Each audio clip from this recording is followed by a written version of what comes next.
Yes. Which one is it? 137. It seems E is truer than E. I don't know if they had justices of the peace in both places. I don't think they did it. Justices of the peace are like local judges. I don't know that that's true. You know. All right. What else on that page? Go ahead, Melissa. 32. 32. You're mad about that one.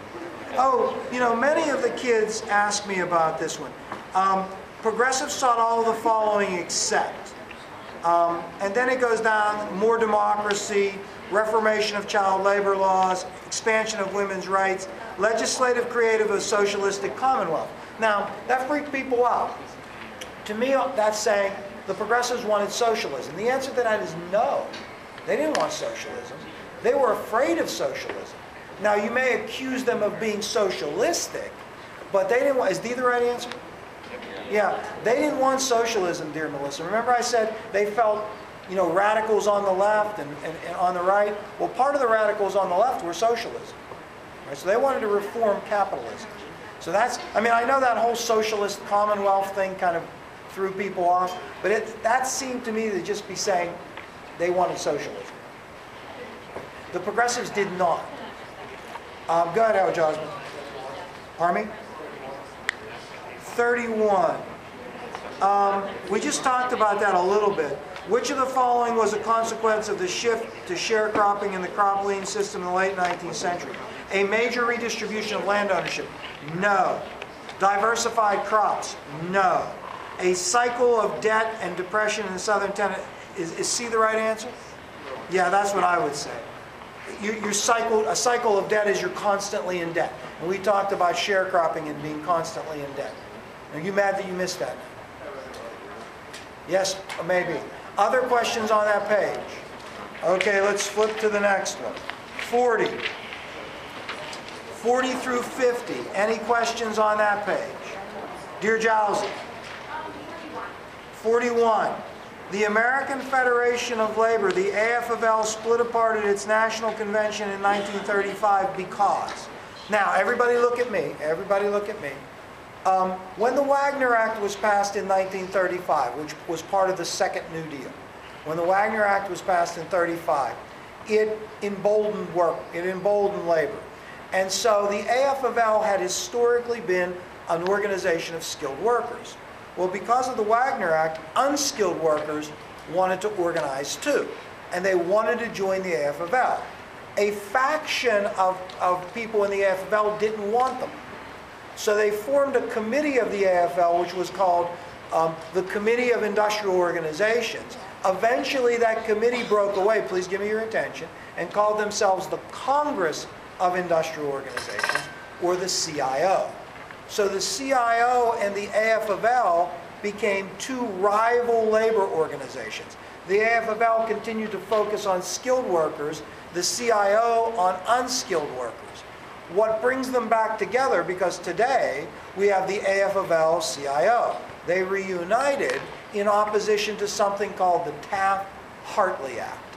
The Taft-Hartley Act was in 1947, and that was a piece of legislation that drew back on some of the things that were created in the Wagner Act, that was passed by the 80th Congress and the Truman administration. So the Taft-Hartley Act brought those two back together. Now that being said, what is, most workers opposed? No. Many delegates believe the leadership was sudden? No. The majority opposed collective, but no. The majority of A refused to grant charters to new unions on an industry-wide basis. That is the unskilled workers. Industry-wide unions, like steel workers, right? Industry-wide. So is D the right answer? Yes. Yes. Okay. Other questions on that? Go ahead, Kunal. 40. 40 you're mad about. Me too. During the presidencies of Harding and Coolidge, which of the following was true of most of the federal regulatory agencies created during the Progressive era? They were emasculated. They put people who were sympathetic to business on their regulatory boards, and so I mean they were weakened. So now what comes close to saying that? A doesn't come close to saying that. B doesn't come close to saving that. C, I say that the closest thing is they serve mainly to aid businesses. Is D the right answer? Yeah, that's what I would say. I mean, if anything, they promoted and supported. They put pro-business people on those, right? I think we talked about that. I think we talked about that. Other things on that page. Richards. 45. 45, I'm mad about 45. Theodore Roosevelt. Mediation of the Russo-Japanese War reflected his belief that the United States' interests were best served. Now, Theodore Roosevelt did mediate the Russo-Japanese War. He won the Nobel Peace Prize for doing that. It was discussed in your book. I think I might have even asked a question about that on one of the objective tests, but we didn't actually talk about it in class. Is D the right answer? Yeah. To maintain a balance of power between Russia and Japan, so that neither one of them would be assertive in China, right? And so when they talked about spheres of influence, those spheres of economic influence meant that countries had special economic circumstances in China in certain geographic areas. Remember, we wanted free trade. We wanted the open door in China. That was our policy, which meant free trade for everyone and preserve the territorial integrity of China. That's in kind of opposition to spheres of influence. But we didn't demand that people give up their spheres of influence. Any other questions on that page? Oh, let me mention something. 48. According to Alexis de Tocqueville, Democracy in America, American individualism arose as a result of. De Tocqueville's Democracy in America is always made reference to. De Tocqueville was a Frenchman who came to the United States to study American prisons. And then, at some juncture, I don't know if it was upon his return to France, he writes a book that is entitled Democracy in America. It is considered to be the best set of observations of antebellum America by an outsider. And so he says all of this stuff. This is what I observe of America. So de Tocqueville, you know, what does he say? Well, he says individualism is A the right answer, an absence of an aristocracy? Yeah. You know, that he as a Frenchman saw that there was no hereditary aristocracy. And that's why there was individualism. People had opportunities. I mean, now, I don't know if you knew that, left it blank, if anybody, you know, any familiarity with, if it's any consolation, it was definitely discussed in your book. Other questions that you have? Yes? Pardon me? 46. Despite isolationistic position in the 1920s, the United States actively intervened through the decade in which of the following areas of European affairs? International finance and reparations, collective security against communism, no. Human rights, no. Resistance to fascism, no. Developments of international cartels, is A the right answer? Yeah. We wanted the world to pay back their war debts, is what that says.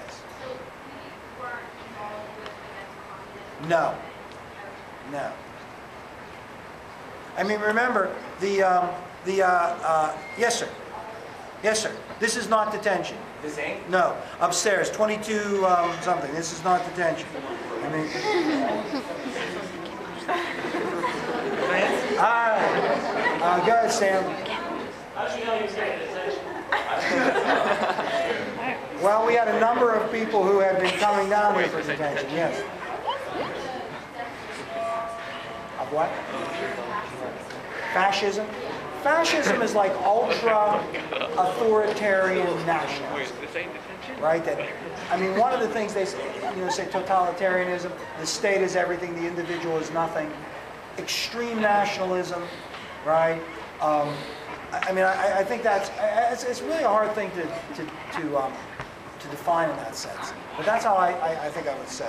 Anything else on that page? Yes, Sonny. 49.